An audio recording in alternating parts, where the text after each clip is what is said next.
नमस्कार। तो एक बार फिर से आप सभी का स्वागत है। इस नए वीडियो में हम बात करने वाले हैं कुंभ लगन के लिए जो अभी मई का महीना आने वाला है, ये किस प्रकार से बीतेगा।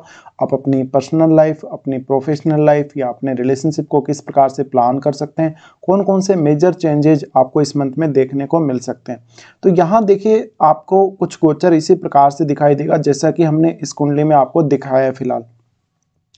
अब हम देख लेते हैं सबसे पहले ट्रांजिट की जो स्थिति है, कौन सा ग्रह कहाँ गोचर करने वाला है और कब वक्री होने वाला है। तो यहाँ पे हम सबसे पहले बात करेंगे सूर्य की। सूर्य का अगर ट्रांजिट देखेंगे तो 14 मई तक इनका गोचर मेष राशि में है, उसके बाद ये वृषभ में प्रवेश करेंगे। बुध 10 मई से मेष राशि में रहने वाले हैं और उसके बाद 31 मई को लगभग मंथ एंड में इनका गोचर वृषभ राशि में होगा। शुक्र 19 मई तक मेष राशि में रहने वाले हैं, इसके बाद ये वृषभ में चले जाएंगे। मंगल मीन राशि में रहने वाले हैं। गुरु 1 मई से वृषभ राशि में गोचर करने लगेंगे। ये इस मंथ का सबसे बड़ा और इवन इस साल का भी सबसे बड़ा गोचर है, जहां पर गुरु अभी वृषभ में प्रवेश कर जाएंगे 1 तारीख से। शनि कुंभ राशि में रहने वाले हैं। चंद्रमा 1 मई को मकर राशि में आपको देखने को मिलेंगे। इसके साथ साथ राहु और केतु के गोचर में फिलहाल कोई भी चेंज नहीं है। राहु जहां मीन राशि में गोचर कर रहे हैं, वहीं केतु कन्या राशि में। तो ये हमें गोचरीय स्थितियां देखने को मिलती हैं। इसके बाद अब हम देखेंगे इसका जो प्रभाव है वो आपके ऊपर कैसा रहने वाला है। देखिए, आपके लग्नेश से ही हम स्टार्ट करते हैं हमेशा। तो अभी भी हम लग्नेश से स्टार्ट कर रहे हैं। लग्नेश आपके शनि है और शनि आपके लगन में ही गोचर कर रहे हैं। तो अगर हम देखेंगे शनि लगन में ही गोचर कर रहे हैं, तो ये थोड़ा सा अभी आपके लिए काफ़ी डिफिकल्ट फेज अभी भी हो सकता है, क्योंकि शनि का लगन में गोचर करना आपको काफ़ी हार्डवर्क करवाता है। और अभी ज़्यादा से ज़्यादा फोकस करिएगा। अगर आप अपना जो डेली रूटीन है उसको अच्छे से रख पाएँ, अगर अपना काम प्रॉपरली कर पाएँ, जो भी आपकी जिम्मेदारियां बनती हैं, चाहे डोमेस्टिक लाइफ को लेकर हों, चाहे करियर को लेकर जिम्मेदारियां हों, तो एक अच्छी स्थिति है। तो ज़्यादा से ज़्यादा अनुशासन में फिलहाल रहना जरूरी है। अपने हेल्थ पे ज़्यादा से ज़्यादा फोकस करना जरूरी है।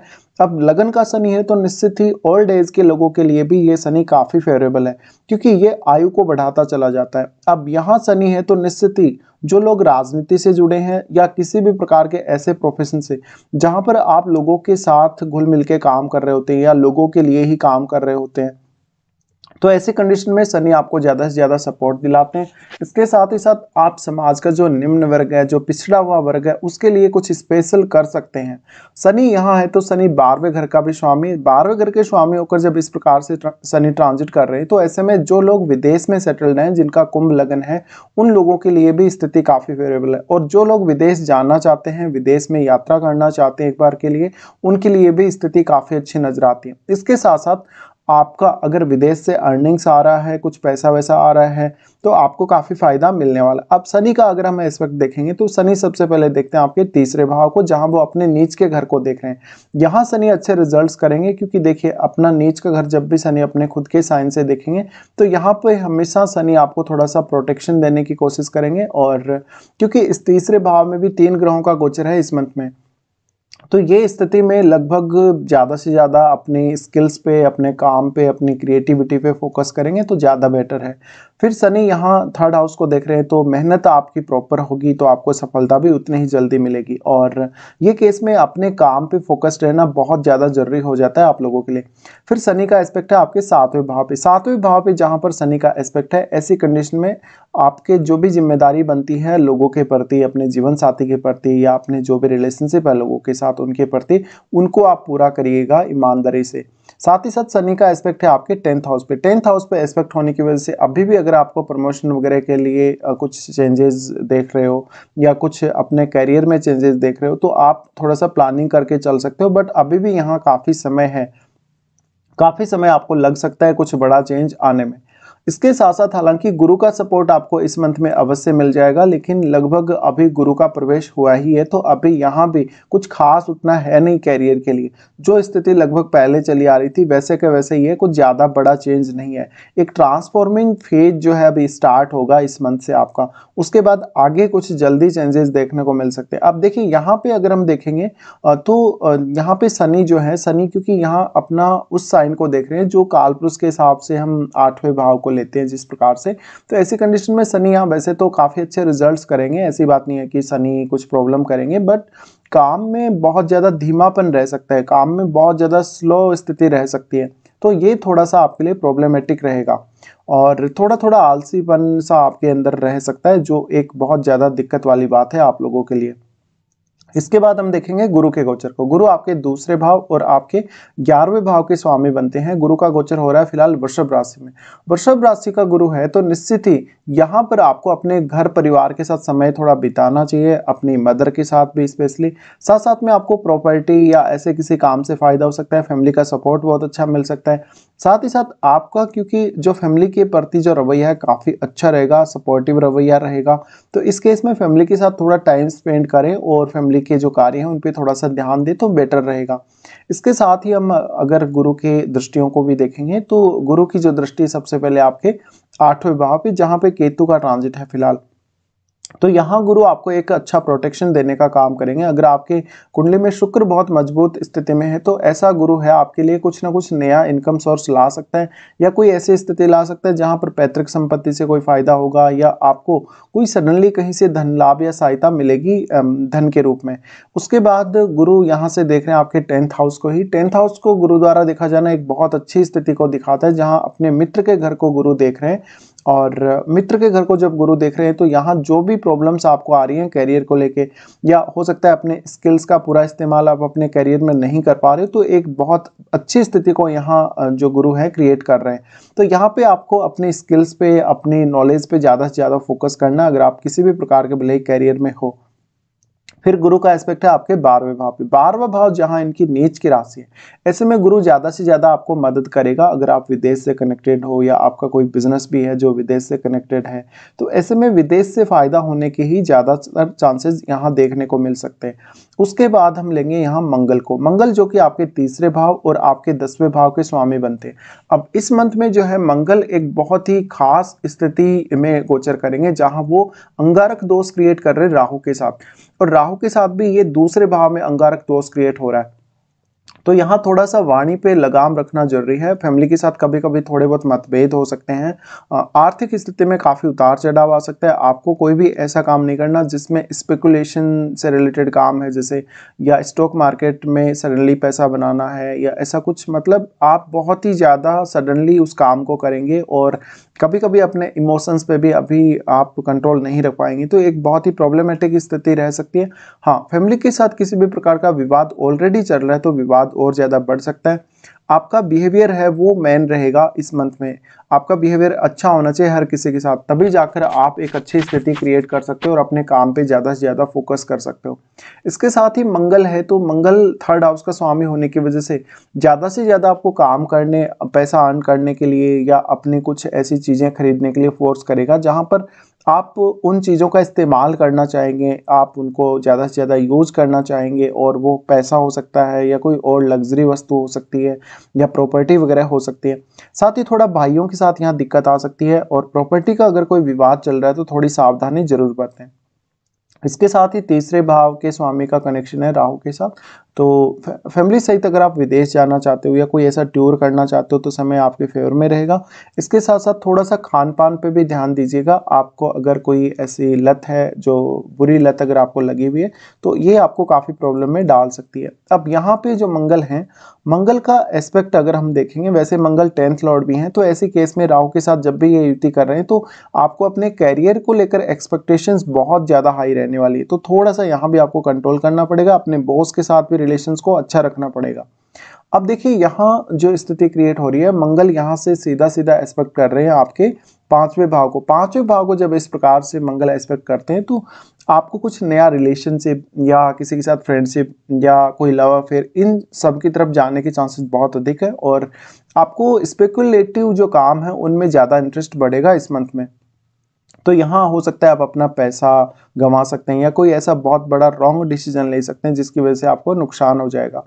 फिर मंगल का एस्पेक्ट है आपके 8वें भाव पे। 8वें भाव में जहाँ केतु ऑलरेडी ट्रांजिट कर रहे हैं, थोड़ा सा एक्सीडेंट वगैरह से सावधान रहिएगा, या आपको कोई ऐसी चोट लग सकती है, कहीं पर शरीर पर कोई घाव वगैरह हो सकता है, या ब्लड से रिलेटेड इश्यूज हो सकते हैं, ये सब भी आपको देखना है। उसके साथ साथ मंगल का एस्पेक्ट है आपके 9th हाउस पे। 9th हाउस पे जब इस प्रकार से मंगल एस्पेक्ट कर रहे हैं तो फादर के साथ थोड़े बहुत रिलेशंस बिगड़ने के चांसेस बनेंगे। इसके बाद हम लेते हैं शुक्र को। शुक्र आपके चौथे घर के और 9वें घर के स्वामी बनते हैं। शुक्र का गोचर मेष राशि में है और शुक्र 19 मई तक मेष राशि में रहने वाले हैं। इसके बाद इनका राशि परिवर्तन हो जाएगा, ये अपने खुद के घर में आ जाएंगे जहां ये आपके चतुर्थ भाव में गुरु के साथ युति करके स्थित होंगे। बट अगर हम यहाँ देखेंगे, शुक्र तीसरे भाव में है, सूर्य और बुध के साथ हैं, तो यहाँ जो स्थिति इनकी क्रिएट हो रही है, कुल मिला के कुछ क्रिएटिव वर्क अगर आप करना चाहते हो, कुछ ऐसा स्पेशल काम करना चाहते हो, अपनी एबिलिटी का ज़्यादा से ज़्यादा इस्तेमाल करना चाहते हो, तो ऐसा शुक्र आपके लिए काफ़ी अच्छा रहेगा, फेवरेबल रहेगा। इसके साथ साथ कुछ नया आप ऐसा आइडिया क्रिएट करना चाहते हो, कुछ इमेजिनेशन के थ्रू या अपनी कुछ स्किल्स के थ्रू, साथ साथ में अपने कम्युनिकेशन को अगर बेटर करना चाहते हो, तो शुक्र आपको काफ़ी सपोर्ट कर रहे हैं। इसके साथ ही साथ शुक्र यहाँ से अपने घर को देखेंगे, अपना घर यानी इनका 9वां घर भी आपकी कुंडली में जिसको ये दिखाते हैं या जिसको ये रिप्रेजेंट करते हैं। तो यहाँ की जो स्थितियां हैं, कुल मिलाकर आपको इधर उधर काफ़ी ज़्यादा ट्रेवल करना पड़ सकता है, लंबी दूरी की यात्रा करनी पड़ सकती है। थोड़ा सा फोकस आप अपने हायर एजुकेशन पे भी कीजिएगा। उसके बाद शुक्र प्रवेश करेंगे आपके चौथे भाव में। चौथे भाव में जैसे ही शुक्र का प्रवेश होगा, तो शुक्र से रिलेटेड जो भी लोग कामकाज कर रहे हैं, जो भी कोई बिजनेस या फिर अपना जॉब वगैरह कुछ भी ऐसा कर रहे हैं, या इंडिविजुअली कहीं कोई परफॉर्म कर रहा है, तो उस केस में बहुत ज़्यादा अच्छा ये ट्रांजिट रहने वाला है आप लोगों के लिए। इसके साथ ही साथ घर का सुख थोड़ा सा बढ़ता हुआ नजर आएगा। फैमिली में कोई इशू था तो फैमिली में इशू दूर होता हुआ नजर आएगा। फैमिली का ज़्यादा से ज़्यादा सपोर्ट मिलता हुआ नजर आएगा। साथ साथ में घर परिवार के लिए कोई बहुत बड़ा खर्चा भी आपका हो सकता है जब शुक्र चौथे भाव में ट्रांजिट करेंगे। बट ये समय जो है लगभग 19 मई के बाद से फैमिली के साथ ज़्यादा से ज़्यादा टाइम स्पेंड करने का है, फैमिली के साथ ज़्यादा से ज़्यादा बातचीत करने का और इन्जॉय करने का समय है ये बेसिकली देखा जाए तो ये एक बहुत अच्छी स्थिति यहाँ दिखाई देगी। उसके बाद हम यहाँ से आगे बढ़ जाते हैं, बात कर लेते हैं बुध के बारे में। बुध जो कि आपके 5वें घर और आपके 8वें घर के स्वामी बनते हैं। बुध का गोचर मेष राशि में है और 10 तारीख से मेष राशि में ये रहेंगे। इसके बाद लगभग ये मंथ एंड में ही चेंज होंगे, तो इनका जो पूरा गोचर रहने वाला है लगभग ये मेष राशि में ही रहने वाला है। शुरुआती 10 दिन तक ये मीन राशि में जरूर रहेंगे। तो यहाँ बुध का जो प्रभाव है, देखिए वैसे भी ये तीसरे भाव में है, तो ज़्यादा से ज़्यादा अपने स्किल्स पे, कम्युनिकेशन पे फोकस रखना आपके लिए काफ़ी ज़रूरी है। इसके साथ साथ कुछ नया सीखने में मदद मिलेगी, कुछ ना कुछ नया क्रिएटिव करने में मदद मिलेगी और साथ ही अपने स्किल्स को और बढ़ाने में भी यहाँ बुध आपको मदद करेंगे। उसके बाद हम आगे बढ़ जाते हैं, यहाँ पर चंद्रमा की बात कर लेते हैं। चंद्रमा आपके छठे घर के स्वामी बनते हैं और चंद्रमा का गोचर हो रहा है इस मंथ के स्टार्टिंग से आपके 12वें भाव में। 12वें भाव में चंद्रमा इमेजिनेशंस को हमेशा बढ़ाने वाले होते हैं, तो शुरुआती 1-2 दिन में कोई रॉन्ग डिसीजन ना हो, कोई ऐसी बात ना हो जिससे आपकी नींद डिस्टर्ब हो, आपका रिलेशनशिप डिस्टर्ब हो और आपका किसी ना किसी से भावनात्मक रूप से बहुत ज़्यादा लगाव हो सकता है। इवन अपनी माताजी से या अपने जीवन साथी से या किसी भी अदर पर्सन से भी ये लगाव हो सकता है। चंद्रमा का यहाँ होना आपकी डेली लाइफ में कुछ हद तक कुछ वैल्यूज ऐड करेगा, बट काम का थोड़ा सा स्ट्रेस या काम का थोड़ा सा जो बर्डन है वो आपके ऊपर जरूर आएगा। ये थोड़ा प्रॉब्लमेटिक समय। उसके बाद चंद्रमा जाएंगे आपके लगन में प्रवेश करेंगे, तो शनि के साथ इनका कंजक्शन हो जाएगा। ये आपके लिए थोड़ा और ज़्यादा दिक्कत वाला फेज रहेगा, क्योंकि ये लगभग 2 दिन का समय जो रहेगा, 3-4 तारीख के आसपास की ये स्थिति बनेगी। ऐसे में थोड़ा सा कैरियर पे फोकस रखना या डेली लाइफ पे फोकस रखना बहुत ज़्यादा ज़रूरी हो जाएगा। कोई भी अगर आप डिसीजन ऐसा लेना चाह रहे हो, फाइनेंस से रिलेटेड हो, अपने डेली लाइफ से रिलेटेड हो, तो थोड़ा सा समय ज़्यादा लग सकता है। इसके बाद चंद्रमा प्रवेश करेंगे मीन राशि में। मीन राशि में इनके प्रवेश से आपके लिए कुछ प्रॉब्लम्स खड़ी हो सकती हैं, जहां पर आपको बहुत ज़्यादा गुस्सा आ सकता है, आपके इमोशंस आपके ऊपर काफ़ी हावी रह सकते हैं, तो फैमिली के साथ रिलेशंस भी बिगड़ सकते हैं और आपसे कोई रॉन्ग डिसीजन हो सकता है। बहुत ज़्यादा ऑब्सेशन में आके बहुत ज़्यादा भावुक होके थोड़ी सी दिक्कत आपको आएगी, तो ये थोड़ा सा यहाँ पे आपको ध्यान रखने की ज़रूरत है। और उसके बाद अगर हम देखें तो आप बात कर लेते हैं सूर्य की। सूर्य जो कि आपके 7वें भाव के स्वामी बनते हैं। सूर्य का गोचर अगर हम देखेंगे तो सूर्य मेष राशि में है और इनका ये गोचर 14 मई तक है मेष राशि में। इसके बाद से ये वृषभ राशि में भी प्रवेश कर जाएंगे।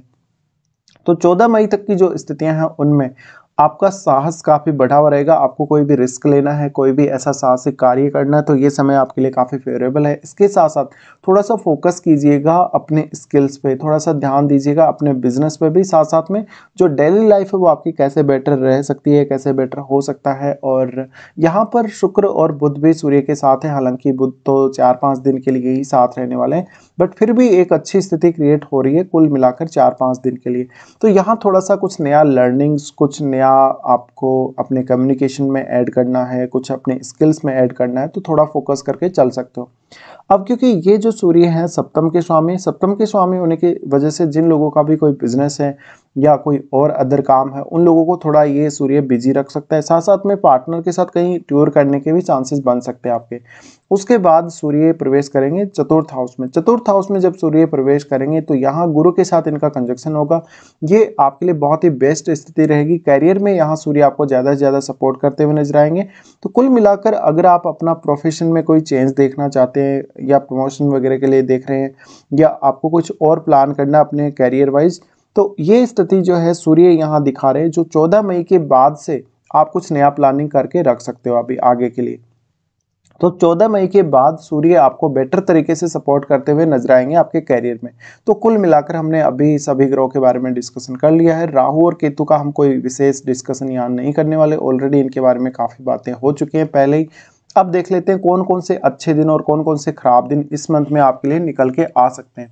देखिए सबसे पहले हम अच्छे दिनों को देखते हैं। अच्छे दिनों में अगर देखा जाए तो 8, 9, 15 से 17 तक और 25 और 26 ये दिन आपके लिए काफ़ी अच्छे रहेंगे इस मंथ में। अगर आपको कोई भी ऐसा काम है जो बहुत ही आपके लिए विशेष है, बहुत इंपॉर्टेंट है, तो आप इन दिनों में उस काम को प्लान कर सकते हो। इसके साथ साथ आपका कोई भी काम जिसमें बार बार रुकावट आ रही है, जो नहीं बन पा रहा, आपने काफ़ी हार्डवर्क किया, इसके बावजूद भी वो काम नहीं हो पा रहा, तो आप इन दिनों पे थोड़ा फोकस करके चल सकते हो।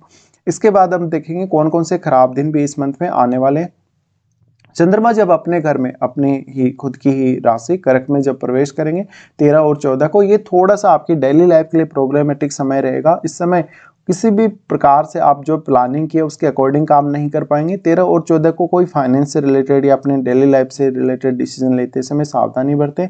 साथ ही साथ पैसे का लेन देन कर रहे हैं किसी के साथ तो विशेष सावधानी बरतें। चंद्रमा का जो ट्रांजिट है उसके बाद जब कन्या राशि में चंद्रमा जाएंगे तो 18 और 19 को ये स्थिति इनकी बनेगी। 8वें भाव में चंद्रमा रहने से मन में काफ़ी घबराहट हो सकती है, आपको मानसिक रूप से बेचैनी, तनाव या एंग्जाइटी के सामना करना पड़ सकता है। 18 और 19 को ये स्थिति उतनी ज़्यादा अच्छी नहीं है आप लोगों के लिए। उसके बाद चंद्रमा का गोचर होगा कैप्रिकॉर्न में। कैप्रिकॉर्न में जो चंद्रमा का ट्रांजिट होगा ये आपके लिए काफ़ी विशेष रहेगा। इन 3 दिनों में थोड़ा सा सावधानी रखिएगा। 1 तारीख, 27 और 28 तारीख को ये दिनों में कोई रॉन्ग डिसीजन ना हो आपसे, कोई आपको हेल्थ को नुकसान ना हो, कोई फाइनेंशियली आपको लॉस ना हो, ये सब। साथ साथ में थोड़ा आपका नींद डिस्टर्ब रहेगा, आपका रूटीन भी काफ़ी डिस्टर्ब रहेगा इन 3 दिनों में। तो ये कुछ खराब दिन थे आप लोगों के लिए। तो फिलहाल हम पूरा डिस्कशन कर चुके हैं। वीडियो देखने के लिए आप लोगों को धन्यवाद।